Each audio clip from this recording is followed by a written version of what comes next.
てんな。 Bagi Tobias, dongeng sengaja diciptakan untuk menutupi kebenaran. Ia percaya bahwa makhluk besar bertubuh batu bukanlah hayalan belaka. Itulah yang selalu ia yakinkan kepada Nora, anak perempuannya. Tobias berkata, bahwa kita harus percaya untuk bisa membuktikannya. 20 tahun kemudian, di pantai Atlantik Norwegia Barat Laut, sebuah tim arkeologi yang sudah 6 bulan mencari fosil, belum juga menemukan apa-apa.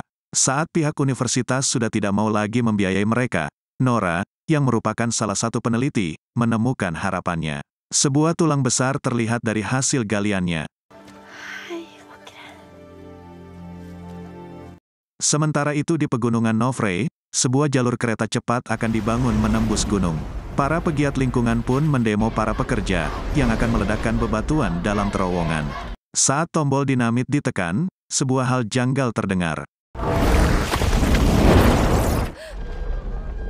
Para pekerja kemudian memeriksa ke dalam. Baru saja sampai, sebuah raungan terdengar dan terowongan pun runtuh mengubur semua orang.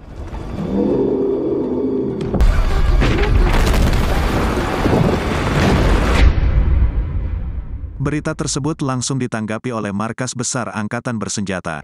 2 pesawat pengintai dikirim ke sana, dan Menteri Pertahanan berangkat dari kediamannya. Nora bersama timnya yang sedang merayakan temuan mereka menjadi kaget, karena tiba-tiba para tentara menjemput Nora untuk pergi ke markas besar Angkatan Bersenjata. Setibanya, Nora disambut oleh penasihat Menteri Pertahanan bernama Andreas, yang lantas membawanya ke dalam ruang rapat pimpinan, yang terdiri dari para jenderal dan para ilmuwan. Melihat rekaman dari pesawat pengintai, para ilmuwan berspekulasi dengan teori atas apa yang terjadi. Namun bagi Nora, apa yang mereka jelaskan sama sekali tidak masuk akal, karena siapapun bisa melihat dengan jelas, bahwa rekaman tersebut menunjukkan sebuah bentuk jejak kaki yang besar. Tiba-tiba seorang karyawan masuk, dan memberikan mereka video kejadian dari rekaman salah satu pendemo yang menjadi korban. Melihat rekaman kejadian tersebut, semua orang menjadi terdiam. Namun Nora telah melihat sesuatu di sana. Nora meminta Sigrid untuk memutar ulang video tersebut dan berhenti di sebuah frame. Semua orang kemudian dapat menyaksikan sebentuk tubuh yang besar.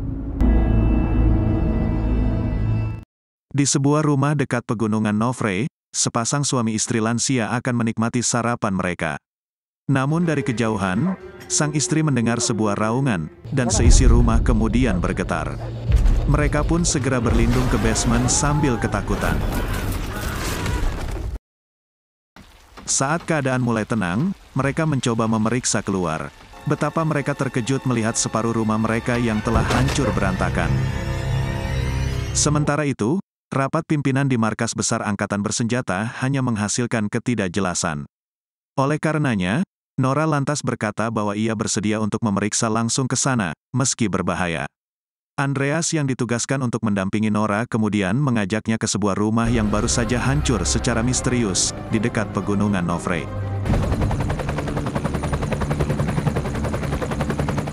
Setibanya, mereka disambut oleh Kapten Chris dari satuan tentara.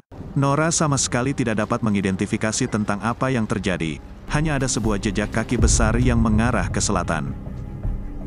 Akhirnya, ketiganya pun menyusuri jejak kaki besar tersebut, namun jejaknya sama sekali menghilang tepat di sebuah pegunungan.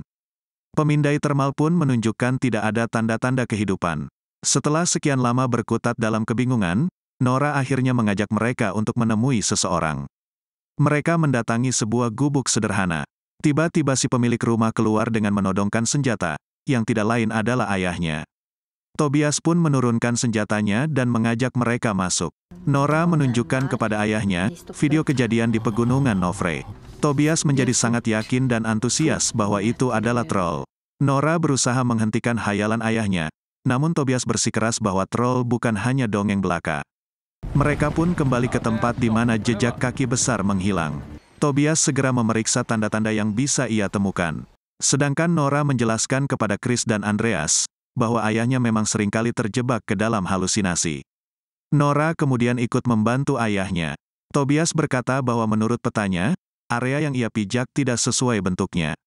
Sambil menunjukkan petanya, Tobias mengingatkan Nora akan petualangan mereka 20 tahun lalu. Namun Nora tidak mau mengingatnya, karena ia tak mau menjadi penghayal seperti ayahnya.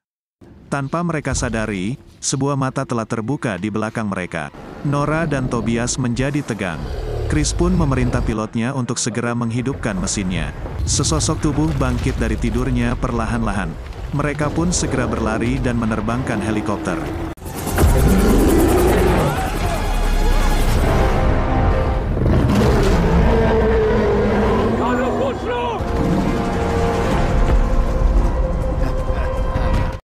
Di markas besar setelahnya, Tobias meyakinkan para jenderal dan menteri pertahanan bahwa makhluk tersebut jelas adalah troll. Namun mereka tidak percaya, dan malah menganggap Tobias gila. Nora meminta mereka untuk lebih dulu mencari tahu makhluk tersebut, namun sang menteri pertahanan akan langsung menggerakkan para tentara untuk mengeksekusinya. Tobias dan Nora tak bisa berbuat apa-apa. Namun Tobias kembali berusaha meyakinkan anaknya, bahwa petualangan baru saja dimulai. Bersama Andreas, mereka lantas segera mendatangi Chris yang sedang mempersiapkan pasukan. Nora memohon agar mereka diperbolehkan ikut. Akhirnya Chris pun mengizinkan dengan syarat mereka hanya boleh menyaksikan. Para tentara bersama alat tempur mereka langsung berangkat, dan bersiap di posisi masing-masing.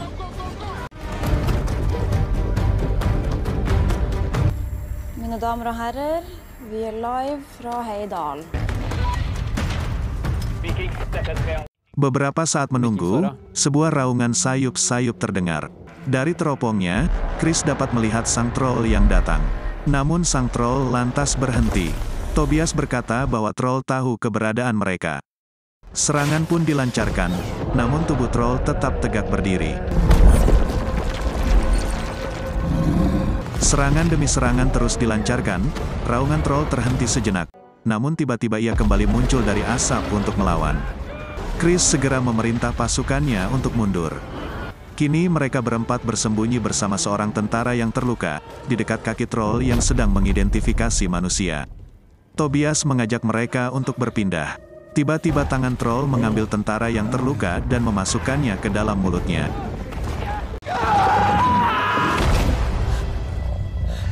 Chris mengajak mereka untuk kembali bergerak, namun Tobias malah mendatangi sang troll dan berusaha menenangkannya. Sang troll ternyata benar-benar berhenti mengamuk.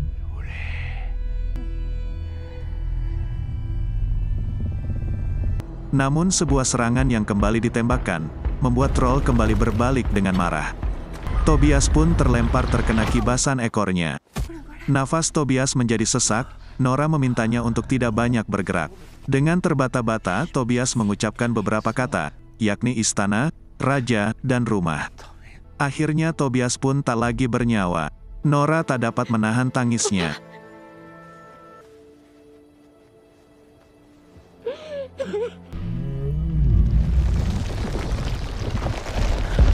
Di markas besar setelahnya, Nora hanya dapat melihat fotonya, waktu dulu ia berpetualang bersama ayahnya. Tak lama kemudian, Andreas dan Chris datang. Chris berkata bahwa jejak troll telah berhenti di sebuah lembah. Chris kini tak tahu apa harus diperbuatnya. Nora yang telah mempercayai ayahnya, lantas juga berusaha meyakinkan keduanya bahwa dongeng bisa menjadi fakta. Oleh karenanya, Nora mengusulkan sebuah rencana. Para jenderal dan menteri pertahanan tetap tidak percaya bahwa makhluk tersebut adalah troll yang dikisahkan dalam dongeng.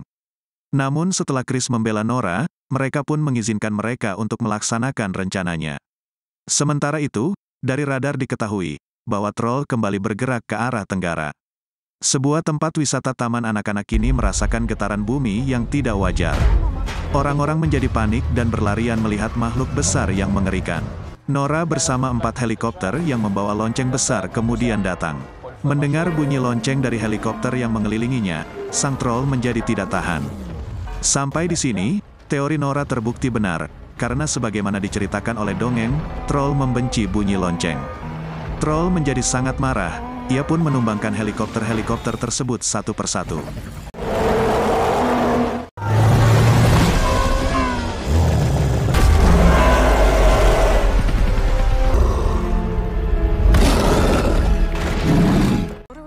Berita pun cepat tersebar akan ancaman troll, yang terus berjalan mengarah ke ibu kota.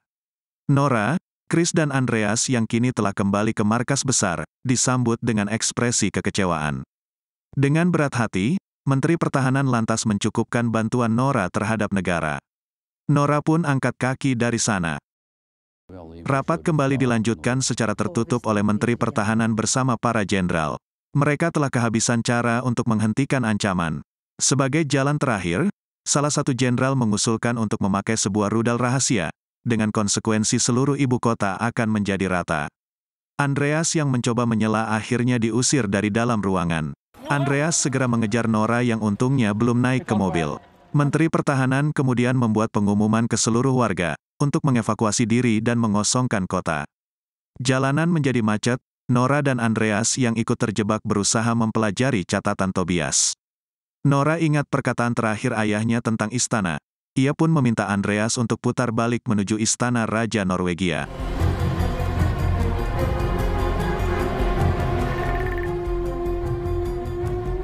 Seorang pejabat senior di istana kerajaan bernama Sinding, menyambut kedatangan Nora, karena ia mengenal ayahnya. Ia pun mengajak mereka ke sebuah terowongan di bawah istana kerajaan. Mereka tiba di sebuah ruangan yang dipenuhi tulang belulang besar. Dette var trollkongens hjem. Sinding berkata bahwa tempat ini adalah bekas rumah Raja Troll. Nora dan Andreas hampir tidak percaya akan apa yang mereka lihat. Sinding menjelaskan bahwa dulu para troll entah bagaimana telah dibantai pada masa kristenisasi Norwegia. Hanya satu dari mereka yang berhasil kabur, yaitu sang putra raja. Mendengar hal tersebut, Nora menyadari bahwa sang troll yang kini menuju kota sebenarnya hendak pulang ke rumahnya. Nora yang menyinari tulang belulang tersebut dengan senter ultraviolet menjadi terkejut, karena tulang belulang tersebut kemudian menjadi rapuh. Nora pun menyadari bahwa dongeng yang berkata bahwa troll tidak tahan akan sinar matahari adalah benar adanya. Troll hanya dapat berjalan di siang hari jika sinar matahari dihalangi oleh awan, sebagaimana yang telah mereka saksikan. Sebuah rencana lantas muncul dalam pikirannya. Sementara sang troll telah memasuki pinggiran kota, Nora segera menghubungi Chris untuk membantunya. Ja, vi må ha noe nærmere og litt enklere vei. Jeg kan skrape sammen noen folk, jeg kjenner noen i Heimevernet.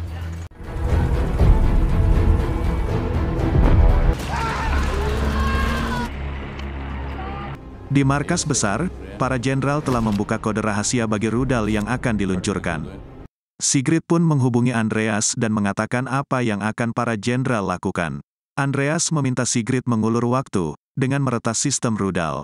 Rencana mereka kini bergantung pada keberhasilannya. Troll semakin dalam memasuki kota.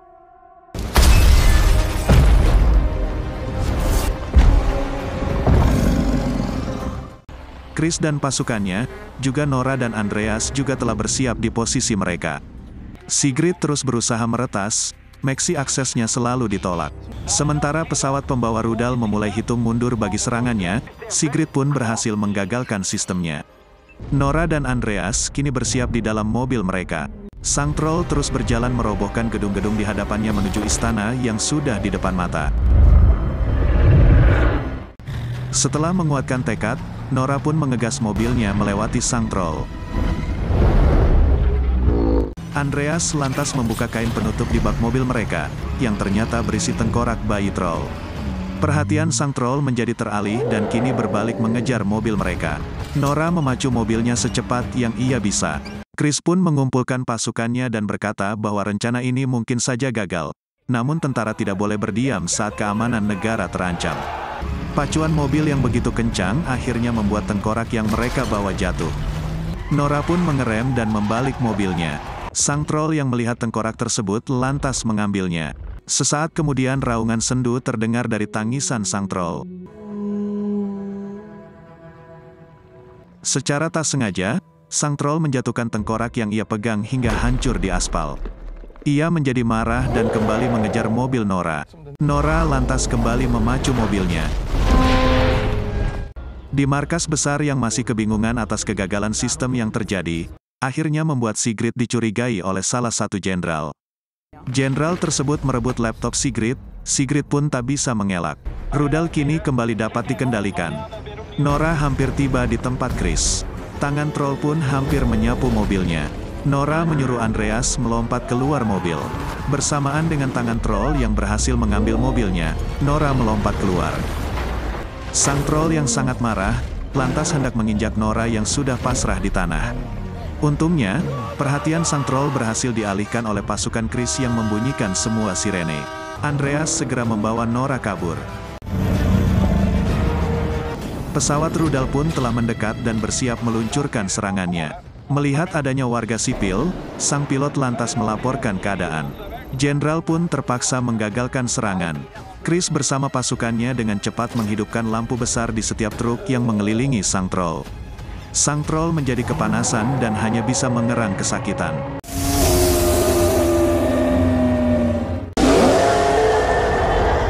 Chris menjadi sangat senang atas keberhasilan rencana Nora. Namun, hati Nora kemudian menjadi tidak tega. Ia pun mematikan semua lampu dan berusaha menenangkan sang troll seperti yang ayahnya lakukan. Sang troll ternyata benar-benar diam. Air mata Nora entah mengapa menjadi berguguran.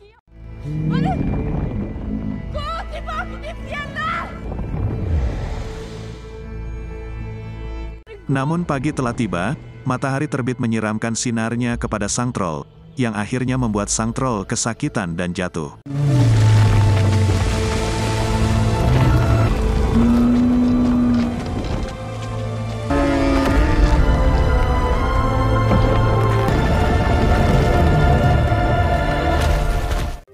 Di hadapan Nora yang masih tak tega, mata sang troll perlahan tertutup.